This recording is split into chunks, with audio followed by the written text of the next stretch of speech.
Your time in school could have been much better with more of this. Money. No shit, Sherlock, you might say, but the real problem is not the money itself, but where it comes from.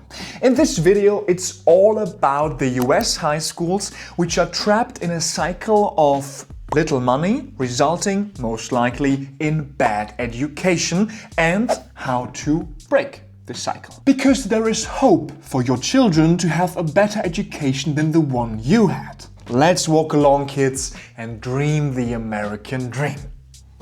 The problem the United States educational system faces is its distribution of money according to your zip code. And that is because your school was and still is largely funded by the tax revenues of yours and your neighbors' houses. Consequently, the amount of money that goes to the schools differs between low-income districts, less money, and high-income districts, much money. Well, and that results in unequal learning conditions, creating bad and good schools, which all aim at the same goal, a good job for you. Not that easy when the place where you live determines your future. Of course, where you come from economically, religiously, and generationally always decides about your future or influences it.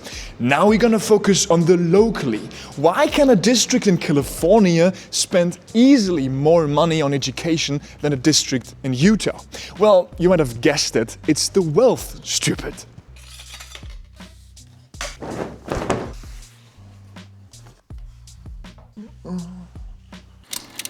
School funding is financed up to 45% by the local governments, of which 80% make property taxes. Property, that's the ground you live on. When you live in a district with low property value, the tax revenues will be low as well, which means less money for the district and for your education.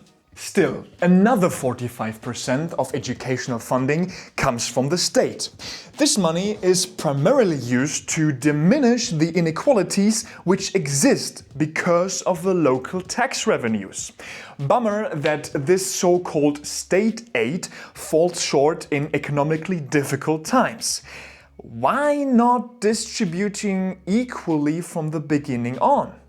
Do you remember 2008 when the Big Short happened? Or as some people might call it, the world financial crisis?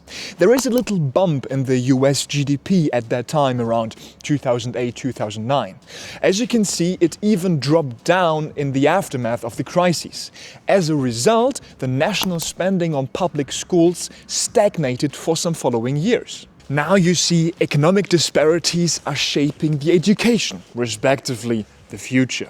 The quality of education is partially linked to the economic performance of the nation and the state.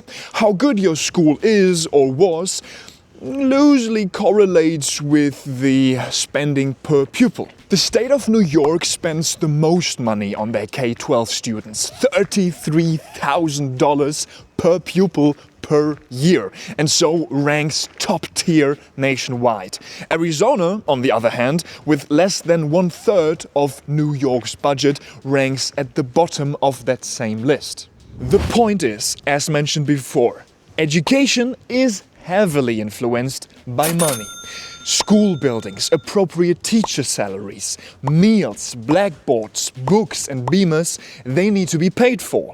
When a school doesn't have the sufficient finances to pay for these things, the prerequisites for educational success are far worse than in wealthier districts with wealthier schools. Furthermore, scientific evidence shows a significant correlation between increased educational spending and higher educational outcome and even wages. So more money for the schools literally means higher wages on average for the students later. To make the inequality among states more visible, let's employ 3 explanatory states.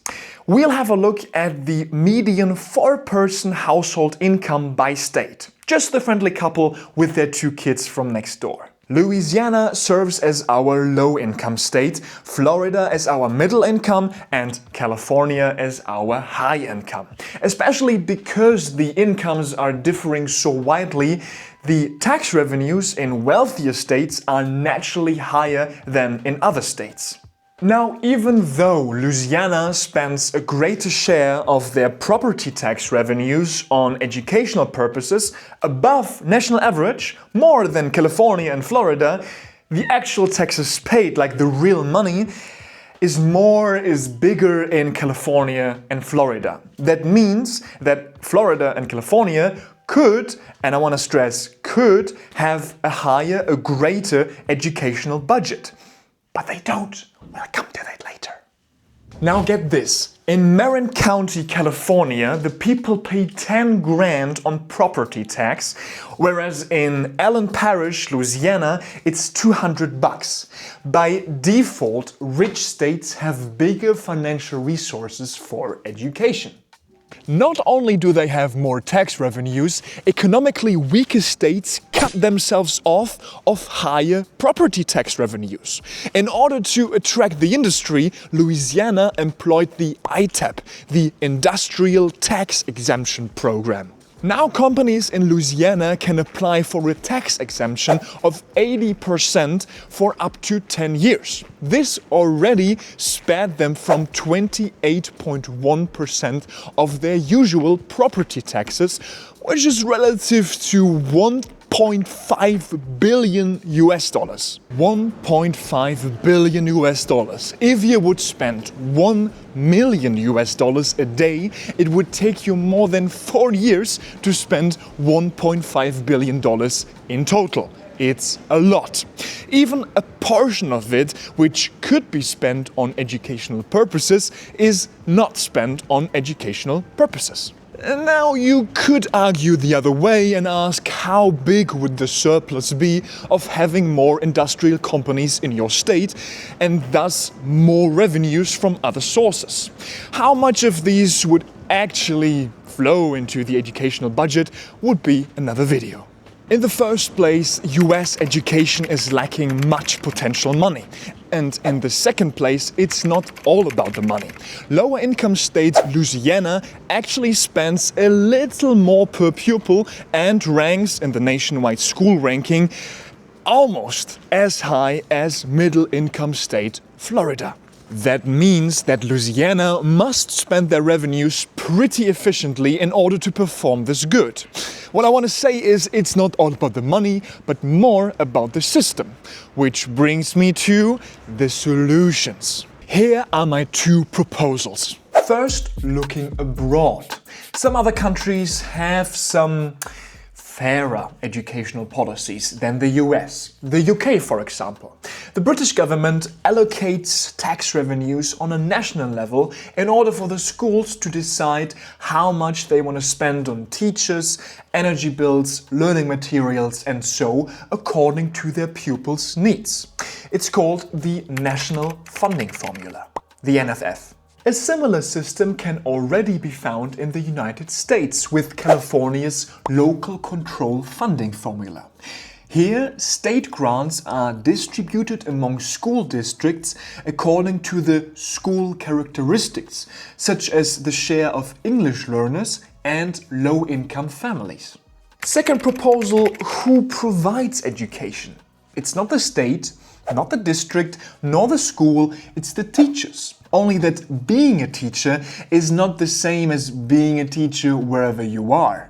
It makes a huge difference whether you teach in Florida or in California. The average annual salary of a teacher in Florida is $55,000.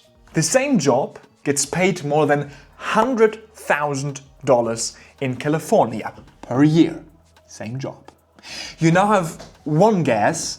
Which one of these two states has the most vacancies for teachers in the whole country?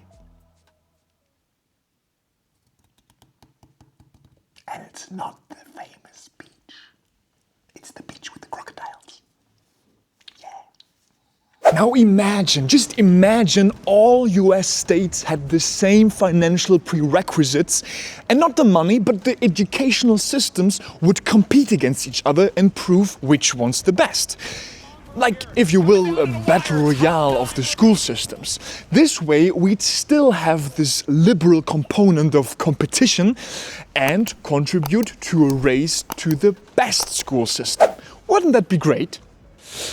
Now, I don't want to define what a bad school is. That is up to you. But what we can definitely agree on is that there are better schools and there are worse schools. The key takeaway of this video is that the worse schools could perform astronomically better if they had the same conditions, equal, if not equitable conditions, as the better schools.